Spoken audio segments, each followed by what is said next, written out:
para dar um informe da ação e atuação do nosso partido Pátria Livre no Estado e no Brasil e as lutas que precisamos enfrentar para mudar e tirar esse governo que felicita o Brasil fora Dilma. Um abraço.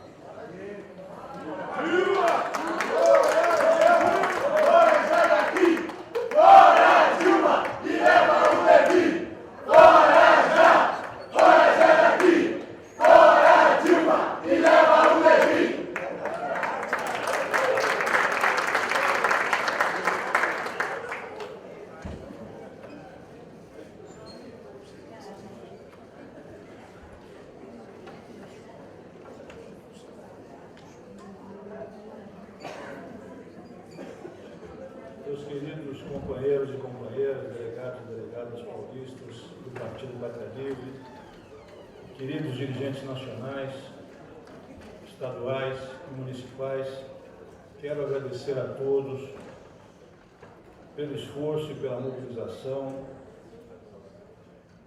para garantir esse importante momento da vida do nosso partido, em especial a nossa executiva estadual, pelo compromisso incansável nessa construção.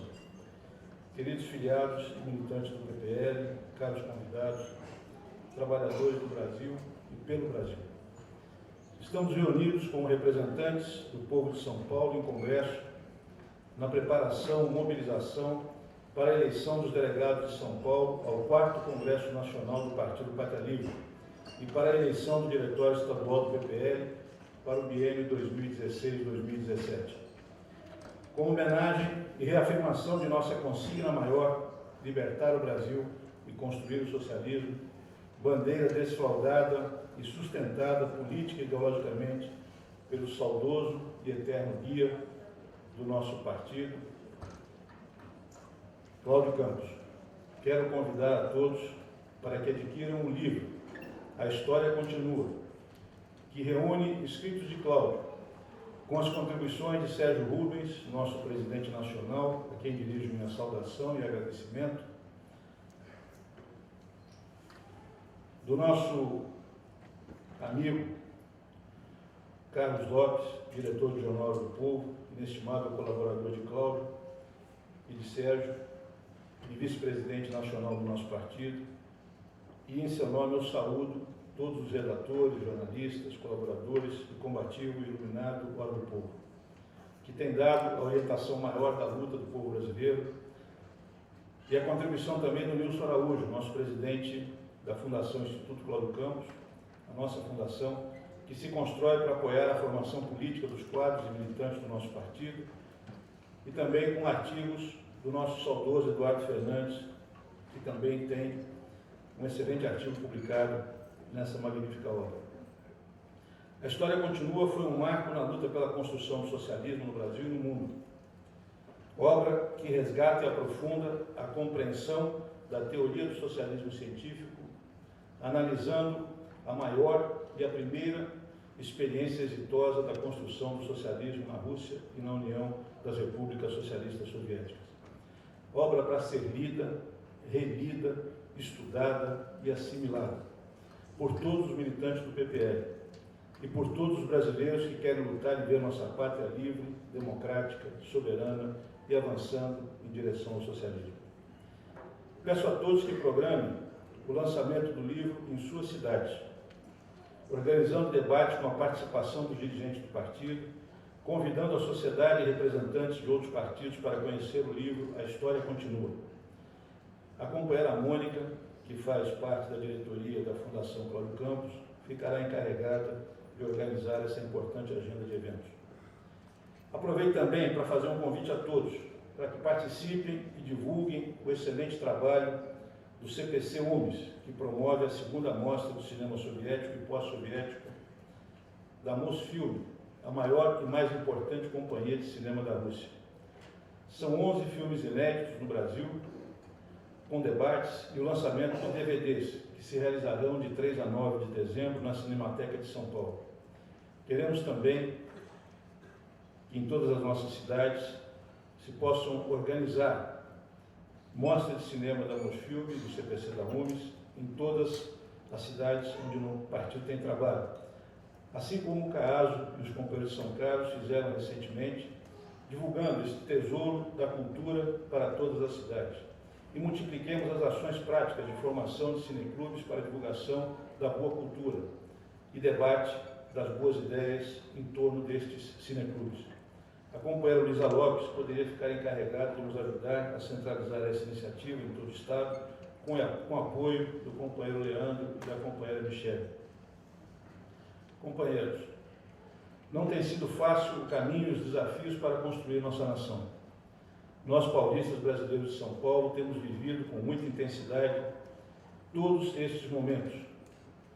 Herdeiros que somos de Bonifácio, o patriarca do Brasil, que a partir da eleição do primeiro governo da província de São Paulo, foi aclamado por delegados das cidades e vilas de nosso estado em 23 de junho de 1821, comandou a independência do Brasil de Portugal. De Siqueira Campos, líder tenentista, nascido em Rio Claro, e que liderou com heroísmo a revolta dos 18 de Copacabana, e nos deixou, além do exemplo, a consigna: à pátria tudo se deve dar, sem nada exigir em troca, nem mesmo compreensão. Do piracicabano de coração, general Miguel Costa, que durante a greve geral de 1917, o então capitão de cavalaria, Miguel Costa, deixou exemplos para a Força Pública de São Paulo, a atual Polícia Militar. O episódio em que recebera ordens do governo paulista para acabar com o movimento grevista nas regiões Fabris do Brás, Moca e Belenzinho. E ao chegar lá, nessa região, recebeu uma pedrada de um grevista. Apesar desse incidente, não ordenaria à tropa revidar a agressão. Apeou do seu cavalo, se dirigiu aos grevistas para ouvir suas reivindicações. Posteriormente, intermediaria um acordo entre os grevistas e o dono de uma das fábricas. Ele que foi líder militar da Revolução Paulista de 1924 e comandante da coluna Prestes e da Revolução de 1930. Nós, paulistas brasileiros de São Paulo, que fomos às ruas pelas diretas e pelo impeachment do Collor, que lutamos contra a privatização de Fernando Henrique e o desmonte do Estado brasileiro, acreditamos que a esperança pode vencer o medo. Acreditamos que não devemos e não podemos desistir do Brasil. Acreditamos que, se todos quisermos, podemos fazer do Brasil uma grande nação. Mas acreditamos que não é possível avançar apenas com crenças e esperanças. Mais do que isso, é preciso compreender de forma correta e profunda a questão nacional. Ver com clareza quais são os entraves para a construção da nação e a sua libertação, na luta contra as aves de rapina, contra a banca e as corporações anglo-americanas que sufocam o nosso desenvolvimento e levam nossas riquezas, exploram nosso trabalho e empobrecem o nosso povo. As corporações anglo-americanas, gigantescos e paquidérmicos monopólios bélico-financeiros, que levaram os Estados Unidos à bancarrota em 1929 e em 2008, que levam o ódio religioso, racial, sexual ao extremo, inventam e financiam grupos fanáticos, armam-nos e treinam suas hordas fascistas, promovem guerras, destroem e ocupam nações, destroem culturas e civilizações milenares, dividem o planeta, os povos, com seus bombardeios a populações civis e perseguições a terroristas ditadores que inventam, levam seus interesses monopolistas para todos os cantos do planeta. Enganam-se os que acreditam haver ilhas inatingíveis à sua sanha voraz por petróleo, minérios, energia, água, biosferas, mercados e territórios, sem nada a oferecer à humanidade senão a sua desumanização. Controlam governos, impõem seus ditadores e arrancam a esperança e os sonhos de bilhões de seres humanos, que sonham com um planeta harmonioso, pacífico, sem violência, sem terror, próspero, justo e humanamente solidário e integrado. Não serão os conglomerados de monopólios privados que, sem nenhum limite ético, moral ou humano, vão promover o desenvolvimento da humanidade e dos povos da Terra. Se depender deles, será como nos filmes que divulgam, um planeta de zumbis com uma pequena elite fortemente armada e cercada de privilégios para poucos. Como nos ensinou Cláudio Campos, a independência nunca foi o que preponderou na pré-história em que ainda vivemos. O homem está organizado em famílias e nações. Ele não existe hoje, a não ser como fantasia de ente errante, fora de sua moldura familiar e nacional. Não lutar pela soberania nacional significa aceitar que as nações sejam oprimidas e submetidas.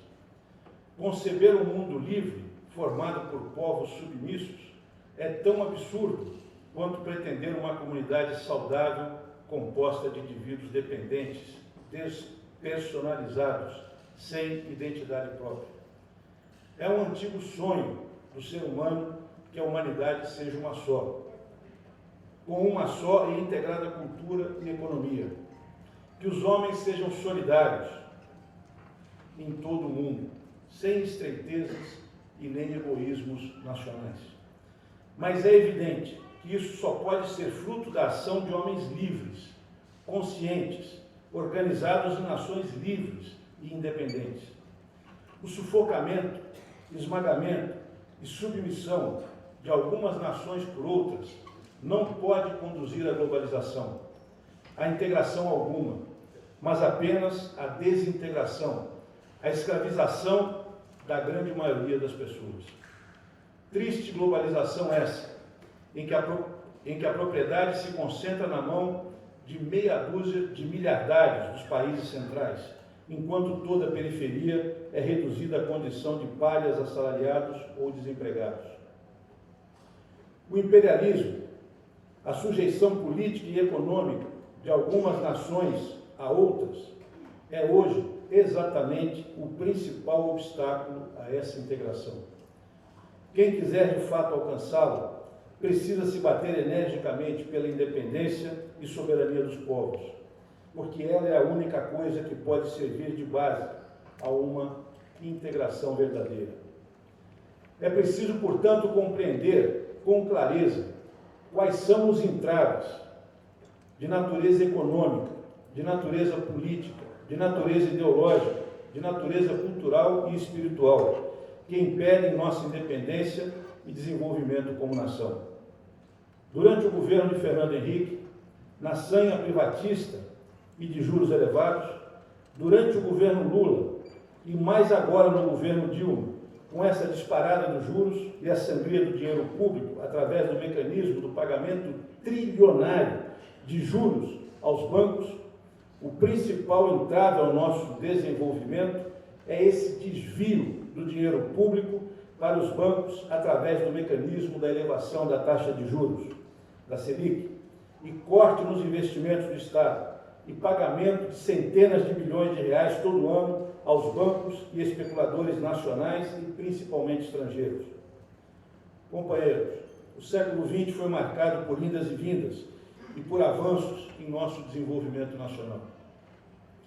Derrotadas as oligarquias latifundiárias paulistas e mineiras, que insistiam no caminho do atrelamento do Brasil como país exportador e agricultor, subordinado às companhias de comércio e aos financiamentos anglo-americanos, aos preços manipulados pela Bolsa de Londres e feito com base em mão de obra escrava e semi-escrava, após a grosseira fraude das eleições de 1º de março de 1930 e aproveitando a fragilidade e a crise dos cartéis anglo-americanos, Getúlio Vargas comanda uma revolução nacional, cívico-militar, com forte base popular em 1930 e abre, de forma revolucionária, os caminhos antes fechados para a industrialização e o fortalecimento do Estado brasileiro.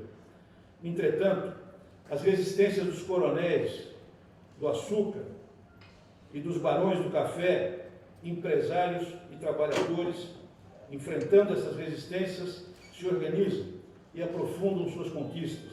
A nação e a democracia se fortalecem. Com o fim da Segunda Guerra, Getúlio Vargas é forçado a renunciar. Abre-se um período de profunda luta política entre os interesses da nação e os interesses das corporações anglo-americanas e seus aliados internos.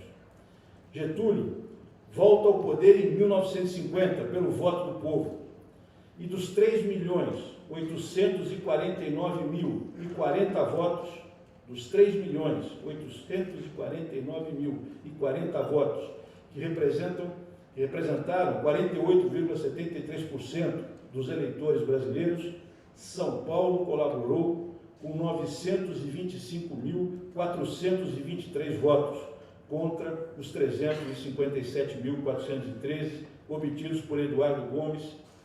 Em São Paulo, de cada 5 eleitores, 3 votaram em Getúlio.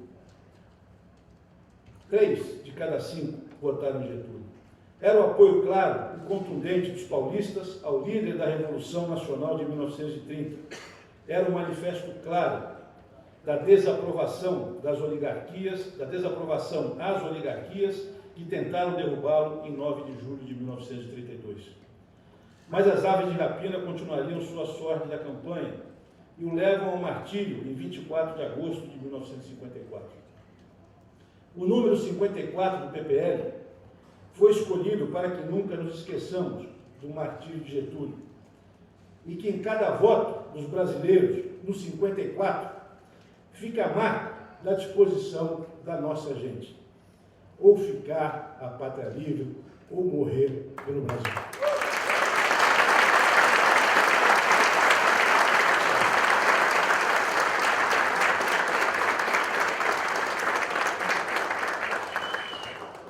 Com o sacrifício de Getúlio, os golpistas são obrigados a adiar seus planos. O golpe viria em 1964.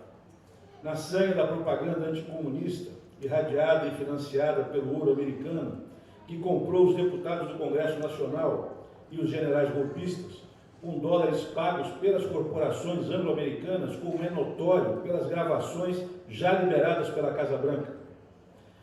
O Brasil sofre com 21 anos de ditadura, obscurantismo e retrocessos que derrubam as conquistas dos trabalhadores e arrocham o salário mínimo a menos de 1/10 do seu valor. Com o estrangulamento do mercado interno e do Estado Nacional servil aos interesses antinacionais, as oligarquias reacionárias brasileiras assanham-se em disputar o espaço em parcerias minoritárias e como testa de ferro dos monopólios anglo-americanos. Os brasileiros resistem, organizam o movimento democrático brasileiro, derrotam a ditadura, reabrem o caminho para o debate e a participação popular nas eleições, mas o movimento democrático brasileiro nunca chegaria ao poder. Alternam-se coxinhas, social-democratas e, finalmente, os social-trabalhistas do PT, Partido dos Trabalhadores, que de socialistas ou comunistas não têm, nem nunca tiveram, nem sombra, como querem fazer crer as campanhas midiáticas das elites reacionárias. Lula reacendeu a esperança de um governo para o povo brasileiro, de uma retomada do caminho do fortalecimento do Brasil. Mas, desde o início, Lula governa fazendo compromissos com a Banca Internacional. Entregou o controle monetário do país ao Banco Central ao presidente mundial do Banco de Boston, Henrique Meirelles, e muito limitadamente tentou fazer uma política de desenvolvimento e inclusão social. Levou economistas do PT e do PMDB para os ministérios, mas quem comandou a política monetária foi o Banco Central, ou melhor, o Banco de Boston, a Banca Internacional. Preso à sua indefinição sobre a questão nacional, agarra-se à tese do social-desenvolvimentismo de Mantega e ao multinacional financismo de Luciano Coutinho e Luiz Gonzaga Beluso, que fizeram o revisionismo de Celso Furtado e decretaram a impossibilidade de manter o nacional desenvolvimentismo da era Vargas. Segundo estes, no mundo globalizado, onde as cadeias de produção são monopolizadas e globais, e os bancos estão no vértice dos monopólios, só existiria um caminho para o nosso capitalismo tardio tupiniquim: a concentração das empresas brasileiras e sua transformação em monopólios privados nacionais. Transformá-las em empresas globais, ou seja, multinacionais brasileiras. Afinal, como sempre disse o Lula, as multinacionais pagam melhores salários do que as indústrias tupiniquins. Mas, para isso, era preciso financiarizá-las, fundir o capital bancário com o capital industrial, para que elas também tenham em seu vértice um banco e dar-lhes a condição de disputar o mercado global. Deve-se acelerar não o investimento público em obras como as do PAC, que é rapidamente abandonado, não em investimentos diretos da Petrobras, que prontamente são revistos, mas em transferência dos recursos públicos para o setor privado. Segundo eles, o Estado não sabe administrar. É preciso acelerar a transferência da gestão ao setor privado.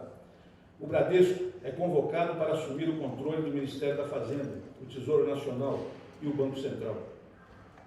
É dada a permissão, em troca de apoio financeiro ao partido e seus líderes, para que o cartel das empreiteiras tome em suas mãos a gestão das grandes empresas públicas, dos seus contratos, que com seus aditivos bilionários e intermináveis somente fez engordar seus próprios lucros.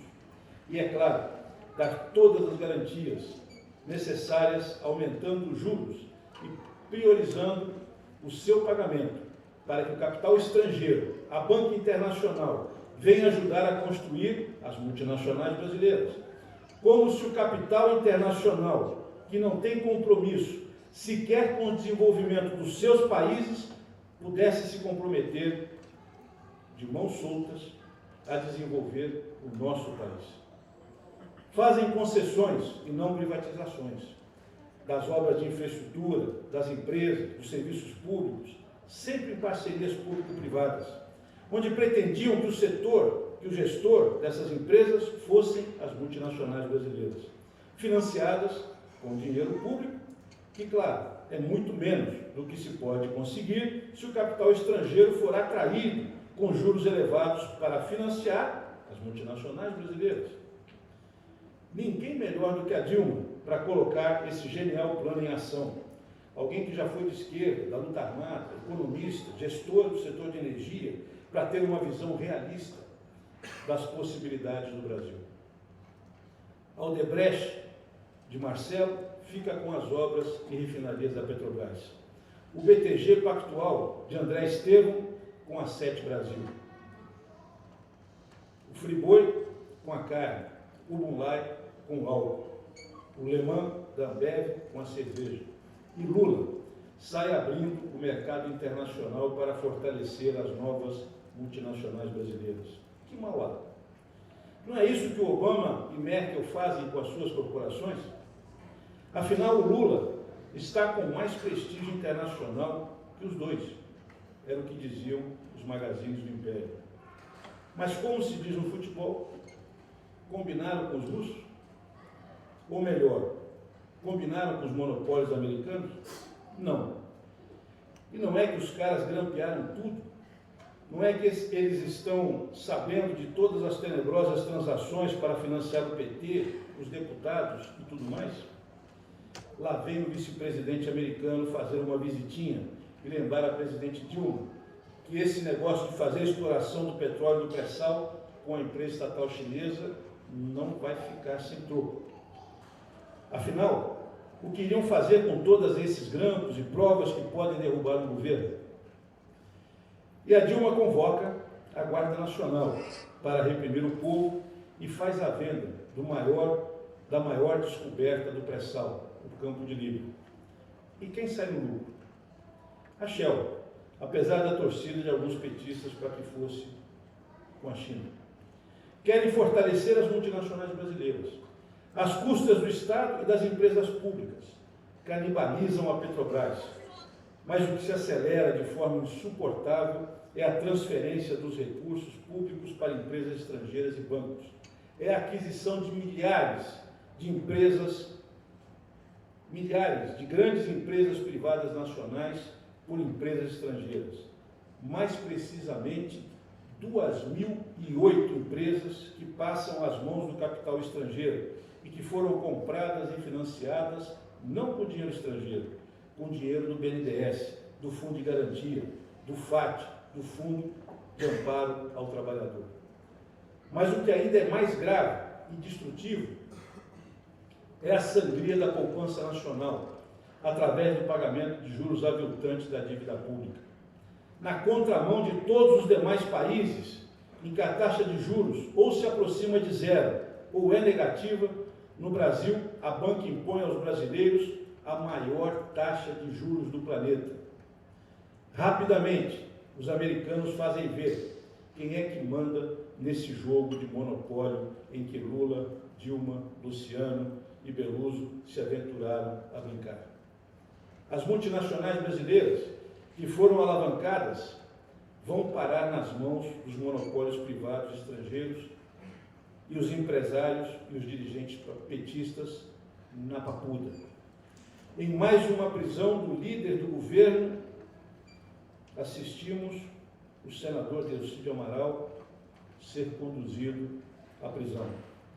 Ex-funcionário da Shell, promovido a diretor da Petrobras pelo Fernando Henrique e guindado a senador e líder pelo Partido dos Trabalhadores, o líder do governo Dilma confessa, em conversas gravadas pelo filho do seu apaniguado Nestor Cerveró, a tentativa de calar a boca ou organizar a fuga de Cerveró e do Duque, diretores da Petrobras. Com o PT, claro, dizendo que não tem nada a ver com isso. O Brasil desperdiça esse momento da crise dos monopólios americanos, que levou à ruína e à recessão a toda a poderosa economia dos Estados Unidos. O que poderia ser uma excelente oportunidade para o crescimento do Brasil vai sendo desperdiçado. E o que é pior, passa a ser apresentada por Dilma como uma crise internacional, que inevitavelmente impede o nosso crescimento, que nos obriga a andar para trás, que nos obriga a fazer um ajuste criminoso nas contas e gastos públicos, a cortar investimentos, a arrochar salários dos servidores e dos trabalhadores, a cortar pensões, salários, milhões de empregos, benefícios que com muita luta, haviam sido conquistados pelos brasileiros. E a mídia das elites reacionárias, de pronto, acusa o populismo, o socialismo de Dilma e do PT, que gastaram demais em programas sociais para acabar com a fome dos miseráveis brasileiros. Diante das pressões, Dilma aumenta ainda mais e drasticamente os juros, que já eram os mais caros do mundo. Nos 4 últimos anos de governo Lula, pagamos 897 bilhões de juros aos bancos, só de juros, sem as amortizações. Uma média de 224 bilhões por ano. Nos primeiros 4 anos de mandato da Dilma, pagamos mais de R$1 trilhão, numa média de 253 bilhões de reais. O que já era o principal entrave ao nosso desenvolvimento, o pagamento dos juros, dobra e salta em 2015 para o patamar de mais de 500 bilhões de reais por ano, levando a indústria e o comércio à ruína, a economia, a recessão e o povo às humilhantes filas do desemprego.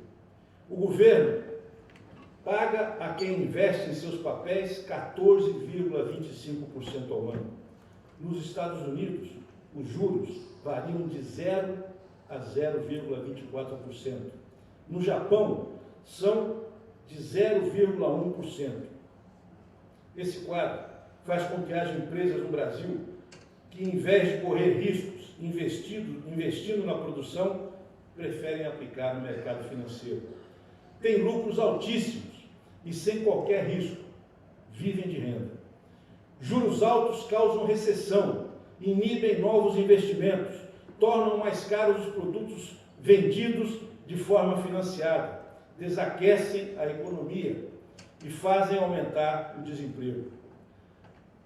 Não bastasse isso, multiplica a dívida pública, que só cresce e atinge o patamar de 2,6 trilhões de reais. A atividade econômica brasileira recua 3,38% de janeiro a setembro deste ano. A recessão derruba a arrecadação federal 7 meses seguidos. De janeiro a outubro, a queda real é de 4,5% e o volume da receita de serviços recua 2,8% nos primeiros 9 meses de 2015. Os salários dos negros, dos afrodescendentes, caem do aviltante patamar de 65,3% em 2014 para 63,7% do salário dos brancos e amarelos, deixando claro quem vai pagar o ajuste para os bancos. Esse é o tamanho do ajuste, da criminosa transferência de recursos que a banca promoveu com total apoio e consentimento do fraco, corrupto, insensível, incompetente e fraudulento governo de Dilma Rousseff. Governo que só se sustenta para cumprir, enquanto conseguir ficar de pé, esse triste papel de arroxo fiscal e monetário, de arroxo salarial, para transferir tudo e mais um pouco para a banca. Banca que viu seus lucros saltarem de um patamar médio de 30 bi para 80 bi, 2 vezes mais do que foi no período Lula. No ano passado, de cada R$3 arrecadados de impostos, 1 era abocanhado pelos rentistas e banqueiros, o que já era um absurdo. Muito mais do que a quinta parte, 1 em cada 5, que era transferido na derrama aos cofres de Portugal e levou os brasileiros a lutar por sua independência. Hoje, de cada R$3 arrecadados de impostos, 1,50 vão para os rentistas e banqueiros. Metade de tudo que pagamos de impostos, vai para os achacadores da poupança nacional. Se desviar de dezenas de bilhões da Petrobras, causa um prejuízo enorme ao desenvolvimento do país e deve colocar quem fez esse crime na cadeia, o que devemos fazer com quem leva centenas de bilhões e atira o Brasil de volta ao tenebroso período de recessão, preços disparando, falências, arroxo, fome e desemprego. Na política, o nosso povo assiste estarrecido e entristecido o maior circo de horrores no Congresso Nacional. Um bando de criminosos, corruptos e desqualificados zombam da boa-fé do povo, mentem descaradamente, fazem seus planos sinistros de poder e falcatruas à luz do dia, enquanto aprovam o criminoso ajuste em favor dos bancos, em troca de cargos e mais verbas. Proíbem os reajustes dos trabalhadores e servidores e ganham mais um ministério. Assaltam os pensionistas, as pensionistas, cortam direitos, aprovam leis para criminalizar e punir quem protesta ao assalto e transformam a eleição e a democracia num jogo de cartas marcadas para se perpetuar no poder. Como diz Cunha, se tem mais de 160 deputados sendo processados, por que só eu vou para a comissão de ética? Se os petistas podem ter centenas de milhões em contas secretas, por que eu não? Se a Dilma pode se manter no poder usando os ministérios para calar os congressistas e seu líder no governo pode calar testemunhas e abafar investigações, por que o presidente da Câmara Federal também não pode? Onde está a condenação de Dilma à atitude do seu líder no Senado? Onde está a condenação do PT à ação de seus líderes? Não basta dizer que o partido não tem nada a ver com isso. Esse é o tamanho da crise política, ética e moral do Congresso Nacional e do governo federal e dos partidos que dele participam e o apoiam.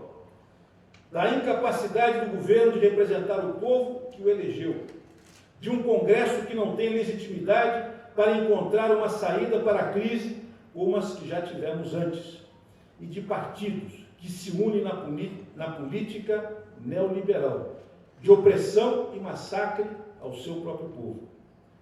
Diante da gravidade da prisão do líder do governo no Senado e da indignação que cresce nas ruas, congressistas, até o Caiado, já falam em renúncia coletiva para abrir caminho para novas eleições.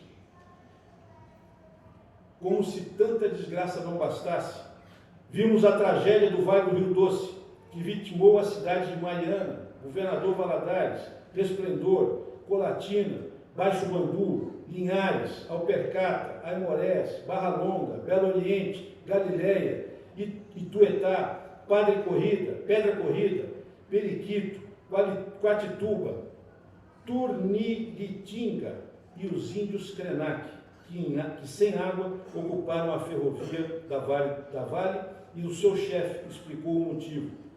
Morre o rio, morremos todos.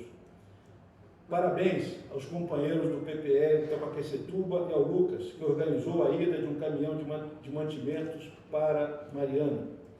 A trágica administração da privatizada Vale do Rio Doce escancara a fragilidade do argumento de que a gestão privada é melhor do que a gestão pública, e escancara a política de privilégios e desmandos dos empresários monopolistas. Apesar de todos os favorecimentos concedidos por Dilma e pelo BNDES ao Murilo Ferreira e à Vale do Rio Doce, que ele preside, apesar de tê-lo promovido a presidente do Conselho da Petrobras, a busca do lucro máximo fala mais alto e destrói a tal eficiência do capital privado, que está deixando suas marcas no mar de lama que vai arrastando vidas e esperanças. No que toca à federação, com o país em recessão, com as receitas dos impostos declinando rapidamente, estados e municípios falidos vão vendo suas verbas serem cortadas para gerar mais superávit para os bancos. Ao invés de lutar, governadores e prefeitos preferem se submeter e tratam de repassar para o povo o veneno, ao invés de mobilizar o povo contra os que querem a sua morte. Em São Paulo, o candidato a presidente e governador, Alckmin, manda fechar mais de 90 escolas, pretende remanejar alunos em mais de 1.600 outras. Mais de 1.320 alunos seriam despejados de sua segunda casa, a escola, para serem amontoados em outras escolas, para abarrotar ainda mais as salas que já estão superlotadas, em turnos reduzidos, com professores sobrecarregados, com salários arrochados e infraestrutura deteriorada. Alckmin apoia a permanência de Dilma, que se apoia nos cortes de Alckmin, que se apoia nos cortes da Dilma, e que juntos esfolam o povo. Dilma assassina a educação e o Alckmin esconde o cadáver.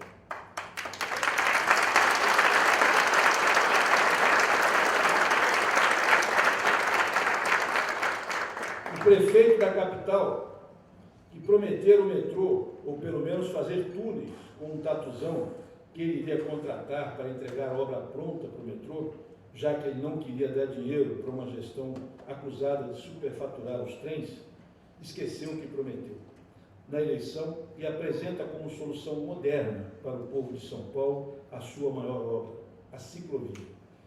Nada de transporte de qualidade, nada de corredores de ônibus, nada de grandes obras. Apresenta apenas o moderno, dinâmico transporte, a bicicleta. O trabalhador, que já perde mais de 4 horas por dia no transporte precário, em ruas supercongestionadas de carros, fica com menos mobilidade e com um transporte ainda pior. Tema que foi divisor de águas na eleição passada.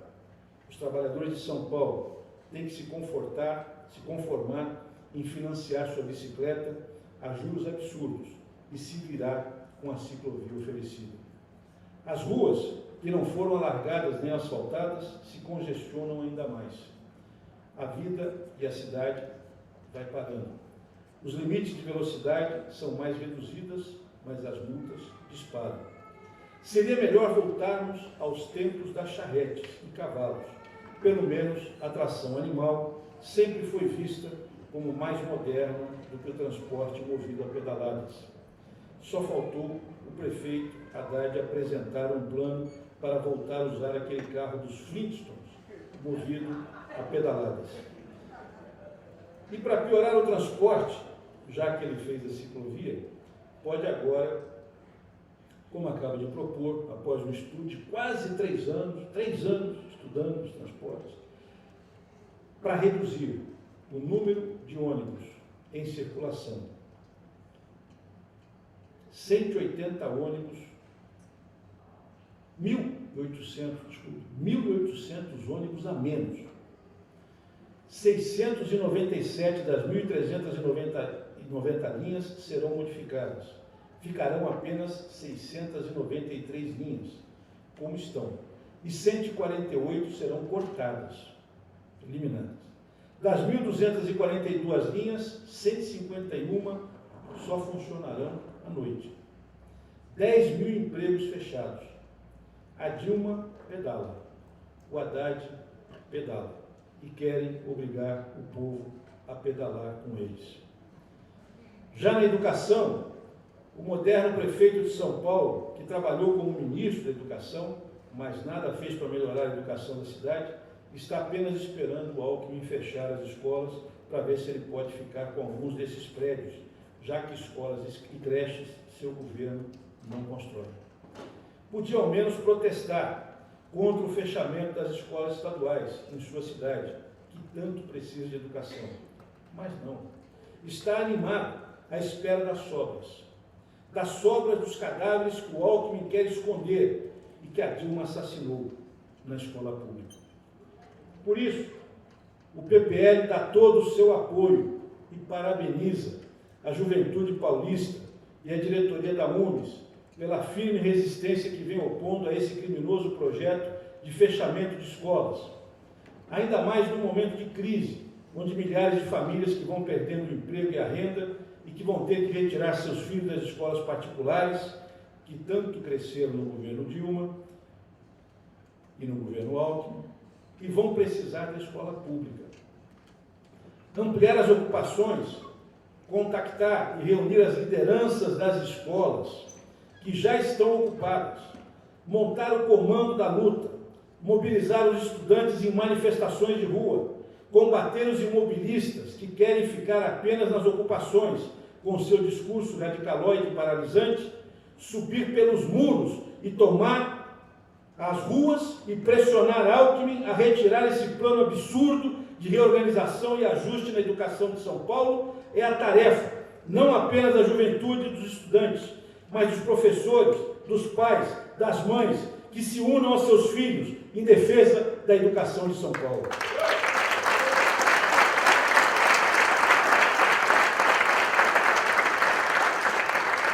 Separação de alunos por idade, sexo ou cor nunca foi garantia de melhoria da educação. Sempre foi manifestação de obscurantismo, segregação e incompetência em educar. Mas na crise é crime. Como disse a companheira Carla Natasha, nossa companheira da Juventude Pátria Livre, no Congresso Municipal do Partido em São Paulo, não se trata apenas de tirar a escola. Trata-se de tirar o sonho e a esperança da juventude a ter dias melhores. Companheiros,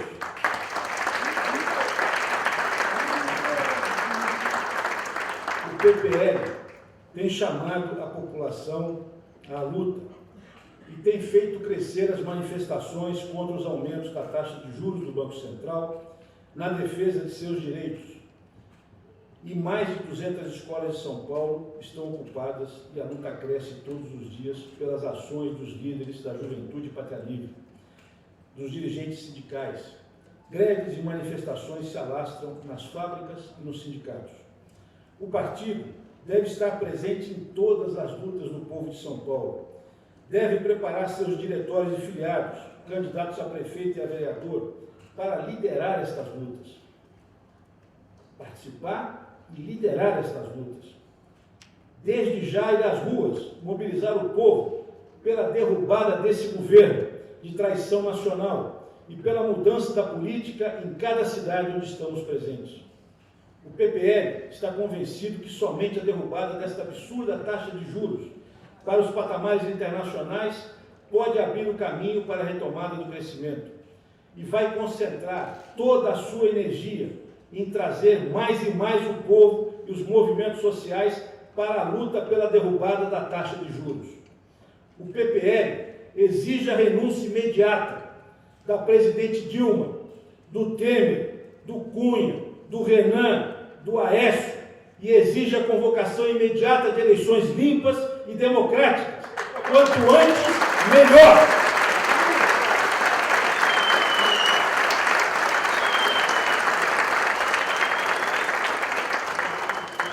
O PPL denuncia e luta contra as manobras desse Congresso venal, que promoveu um aborto de reforma política, que pune os novos partidos e pretende perpetuar os partidos que se degeneraram e putrefatos empesteiam a vida política nacional.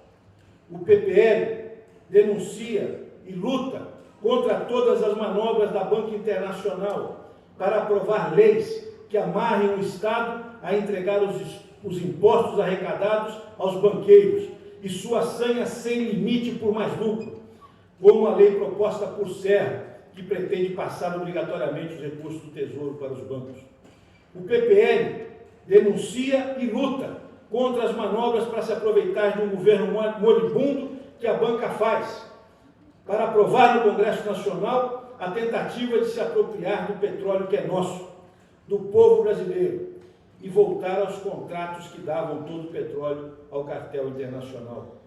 O PPL denuncia e luta contra a roubalheira do cartel das empreiteiras, do cartel dos bancos e de seus políticos e partidos venais, e apoia todas as medidas para levar à prisão os ladrões do dinheiro público, mas exige o fim da impunidade para os banqueiros, que se aproveitam da fragilidade do governo e da nação para arrombar e assambarcar o Tesouro Nacional, através das taxas de juros mais caras do planeta. Companheiros e companheiras, o PPL cresceu vigorosamente desde o terceiro Congresso, realizado em 2013. Caminhou com Eduardo Marina e apontou a necessidade de um caminho diferente para o Brasil.